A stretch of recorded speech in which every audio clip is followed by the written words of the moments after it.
জগন্নাথদেব উঠে পড়েছে দেখতেই পাচ্ছেন, আর এখন বাজে 8:35।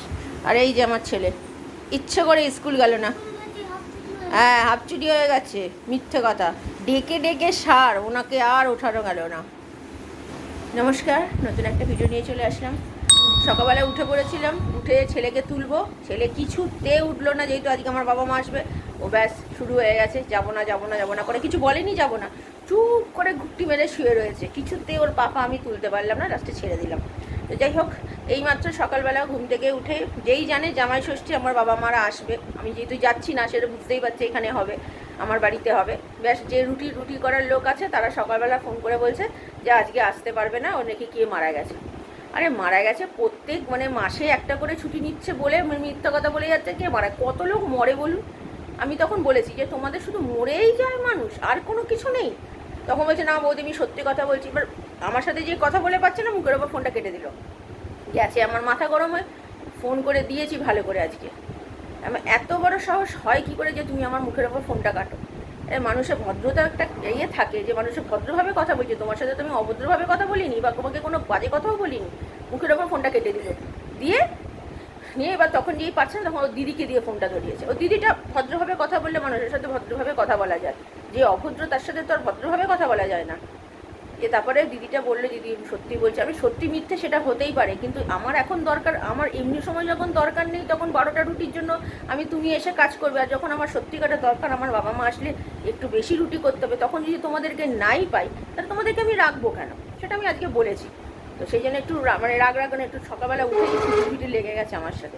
কিছু বলা নেই, সব সমান। হ্যাঁ হ্যাঁ, আমার ছেলের ঘুম ভেঙে গেছে আমার চেঁচামেচিতে। এমন মুখের ওপর ফোনটা কাটবে কোন সাহসে বলুন, মানা যায়। তো যাই হোক, আজকে রাত্রিবেলা দুটোর জন্য ভাতই করে ফেলবো, আর রুটি যখন কেউ আসবে না আর বাইরে থেকে এতগুলো রুটি আনা সম্ভব নয়, তো যাকে ভাতই করে ফেলবো দুবেলার জন্য। তো ঠিক আছে, চলুন এবার রান্নাঘরে গিয়ে রান্নাবান্নাগুলো করে নিই, কারণ কি মারা চলে আসবে। চলুন, কোটাকুটি সব হয়ে গেছে, আমার মারা চলে এসছে। আজকে রান্না দেখাতে পারবো না, বলে দিচ্ছি। এটা হচ্ছে মাছের মাথা দিয়ে চচ্চড়ি করছি, লঙ্কা দিয়ে, শুধু হলুদ গুঁড়ো পড়বে, জিরে গুঁড়ো পড়বে, নুন, সামান্য একটু মিষ্টি। আর এটা যেমন আলু দিয়ে কালো জিরে দিয়ে ফোড়ন দিয়ে করি রান্না, মাছের ঝোল, সেটাই করছি। দুবেলার জন্যই করছি, যেহেতু রুটির লোকেরা আসবে না তাই। আর এদিকে ভাতও বসিয়ে দিয়েছি, এদিকে তেলও বসিয়ে দিয়েছি। মাছগুলো ভাজবো, তারপরে সব করবো। মাছ ভাজতে বসিয়ে দিয়েছি, আগে মাছগুলো সব ভেজে নিই, তারপরে আলুর এই তরকারিটা করবো, তারপরে এটা করবো। কি গো, তোমার শাশুড়ি আসছে, কেমন লাগছে? শাশুড়ি, শ্বশুর, শালা। শ্বশুর তো বিয়ে রাত্রিরে আসবে। ভালো লাগছে না খারাপ লাগছে? মানে ভালো লাগছে না তাহলে বলছো? না মোটেই না, তার জন্যই তো জিজ্ঞাসা করছি। এই কটা মাছ ভাজা হয়েছে, মারা চলে এসছে, আর করতে পারছি না, পরে আসছি। মাছের ঝোল রান্না হয়ে গেছে, মারা চলে এসছে। চলুন, এখানে কচুরি রাখা আছে, কচুরি আনিয়ে দিয়েছি, কচুরি খাবে সব। কালো জিরে ফোড়ন দিয়ে সব দিয়ে দিয়েছি, সবজি কাঁচা লঙ্কা দিয়ে করবো। এখন পুরো ভাজা ভাজা হবে, এটা ভাজার ওপরে রান্নাটা হবে। এর মধ্যে শুধু হলুদ গুঁড়ো, জিরে গুঁড়ো, নুন দেবো, সামান্য মিষ্টি, আর কিছু না। এই যে সব মশলা দিয়ে দিয়েছি, হলুদ গুঁড়ো, জিরে গুঁড়ো, নুন। এবার এটা ঢাকা দিয়ে দেবো সামান্য জল দিয়ে, এবার এটা ভাজা ভাজা হবে। লাস্টে মাছের মাথা দিয়ে নামিয়ে ফেলবো। একদম সিম্পল রান্না, কিন্তু খেতে অসাধারণ। এই যে সামান্য একটু জল দিয়ে দিয়েছি, এবার এটা ঢাকা দিয়ে দেবো, ব্যাস, আর কিচ্ছু করার নেই। তাহলে আর দেখানোর কিছু নেই, এটা লাস্টে যখন হবে সেটা দেখাবো। এই যে আজকের হচ্ছে রান্না, এই মাছ এবেলার, এটা হচ্ছে রাত্রিরের জন্য। আর এই হচ্ছে আমাদের চচ্চড়ি মাছের মাথা দিয়ে। দেখতে ঠিক এরকম হয়েছে। ছেলে স্নান হয়ে গেছে, ছেলের আন্টি আসবে, আমার ভাই গেছে স্নানে, এবার আমি যাবো স্নানে। আমার হাজব্যান্ড সব বাজার টাজার করে নিয়ে চলে এসছে।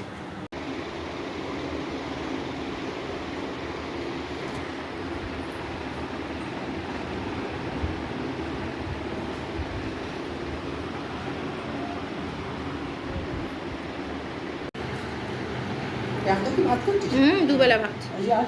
আসবে না রুটি করতে।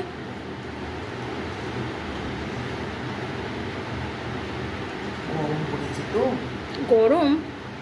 গুড আফটারনুন, খাওয়া দাওয়া সেরে নিয়েছি, সবার খাওয়া দাওয়া হয়ে গেছে, খুব ভালোই খেয়েছি। মাছের ঝোল আর চচ্চড়িটা এত ভালো হয়েছে কি বলবো। সবাই ওভারে শুয়ে আছে, এসিটা চালিয়েছি, এতটা গরম না, থাকা যাচ্ছে না। যা জামা কাপড় সব ছিল সব তোলা টোলা হয়ে গেছে, এবার ও ঘরে একটু রেস্ট নেবো।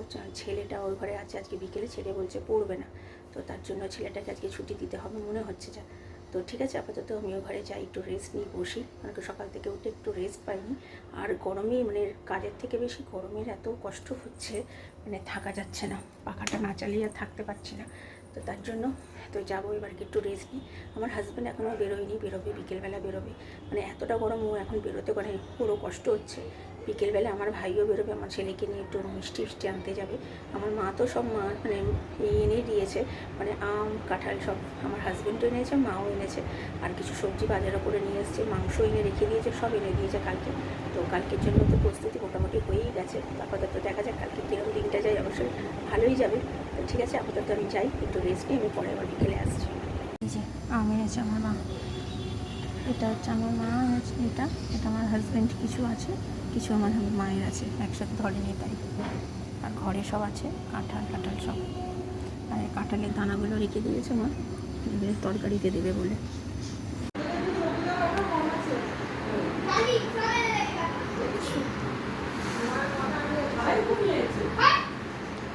এই চাচামিচি করিস না, বদমাশি করিস না, যা বাথরুমে যা।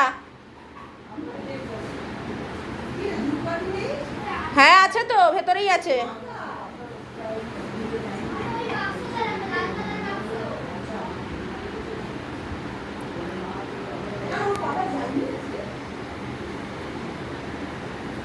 ভাত বসিয়ে দিয়েছে এদিকে, আর এদিকে সব খাবার আনিয়েছে থিয়েন কেবিন থেকে। কাটলেট আনিয়েছি, ফিশ চপ আনিয়েছি, ভেজিটেবিল চপ, আর একটা মোগলাই পরোটা। আর এদিকে মাসি কাজ করে চলে গেছে, এগুলো সব কেটে দিয়ে গেছে, সব খাচ্ছে। যা বাবার কাছ থেকে ব্যাগটা নিয়ে আয়, যা বলু, যা বলু, যা যা নিচে যা, হবে একজন, কেউ একজন হবে, চিনি না। এই যে আজকের আমাদের আনা হয়েছে কাটলেট, এটা কাটলেটটা এখনও বের করা হয়নি। এটা হচ্ছে মোগলাই পরোটা, এটা হচ্ছে ভেজিটেবিল চপ, আর একটা ফিশ চপ, আর কাটলেটটা এখানে আছে। সবার খাওয়া মোটামুটি হয়ে গেছে, আর এই যে বাকি রয়েছে, এটা আমার হাজব্যান্ড আর আমি খাবো। আপাতত এটা বাবাকে দিই, বাবা চলে এসছে গরম করে। তো ঠিক আছে, আপাতত এটা দিয়ে নিই, আমি আবার পরে আসছি। খাবার আজকের বাবাকে দিচ্ছি, মোটামুটি সব বসে আছে ঘরে, ওই ঘরে। তো আপনাদের সাথে নতুন কিছু কথা বলবো পরে, এখন নয়। কথা বলতে গেলে নতুন কিছু জিনিস আমাদের অ্যাড হয়েছে, যেটা আপনাদের সাথে আগে শেয়ার করিনি, বাট এখন করব পরে, বাবা মারা চলে যাক তারপরে করব। তো ঠিক আছে, আপাতত চলুন বাবাকে দিয়ে দিই। বাবা বসে আছে, বাবার দোকান থেকে চলে এসছে। বাবা মারা সব ওই ঘরে বসে আছে, তার জন্য আমি এই ঘরে এসে একটু ভিডিও করছি। সামনে তো সকাল থেকে মানে বলতে গেলে দুপুরে পরে এই আসলাম, হাজব্যান্ড চলে এসছে, আর বাবা মাও সব বসে একটু রেস্ট নিচ্ছে। রাত্রিরে ওইসব টাটলেটই সব খাওয়া হয়েছে, হাতও আছে, কিন্তু কতটা কী খাবে বুঝতে পারছি না। আমার তো মনে হয় না রাত্রে কিছু খেতে পারবো বলে। তো তার জন্য আমার হাজব্যান্ড এসছে, হাজব্যান্ডকেও দেবো, তো একসাথেই আমি আর আমার হাজব্যান্ড খাবো একটুখানি। আমি অল্প একটু খেয়েছি, তখন আমি পুরোটা খাইনি, তো পেটটা ভর্তি ছিল তাই। তো ঠিক আছে, আপাতত আমি একটু ওই ঘরে যাই, বাবা মারা আছে, পরে আসছি রাত্রিরে। এই যে আমার নিয়ে নিয়েছি, আর এটা হচ্ছে আমার হাজব্যান্ডের খাবার রাত্রিরের, জানি না, এটা খাচ্ছি আর খেলা দেখছি। এখন খেলা দেখতে দেখতে খাই। আমার বাবা মারা ওই ঘরে সব বসে আছে, ছেলেও ওই ঘরেই আছে, খাওয়া দাওয়া করে নিই, পরে আসছি। খাওয়া দাওয়া কমপ্লিট হয়ে গেছে, আমি আর রাত্রিরে ভাত খাইনি, আমার হাজব্যান্ডও খাইনি, যা খেয়েছে ওটাতেই পেট ভর্তি হয়ে গেছে। আমার বাবা মা সবাই অল্প করে খেয়েছে। তো এবার শুয়ে পড়বো, সব কাজ গোছানো হয়ে গেছে, জামা কাপড়টা ভেজানো শুধু হয়নি, সেটা সকালবেলা ভেজাবো। কালকে তো জামাই ষষ্ঠী স্পেশাল ব্লগ নিয়ে কালকে আসবো, আপনারা অবশ্যই একটু সাথে থাকবেন, আর আমাকে সাপোর্ট করুন, একটু সাবস্ক্রাইব করুন। আমি সামনাসামনি আসতে পারছি না, বুঝতেই পারছেন, বাবা মারা সবাই ঘরে আছে, তার জন্য। তো ভিডিওটা তাহলে আর বড় করছি না, ভালো লাগলে লাইক শেয়ার আর সাবস্ক্রাইব করবেন। কালকে নতুন একটা ভিডিও নিয়ে চলে আসবো। আপনারা ভালো থাকবেন, সুস্থ থাকবেন, নমস্কার। কালকে আবার দেখা হচ্ছে, চলুন।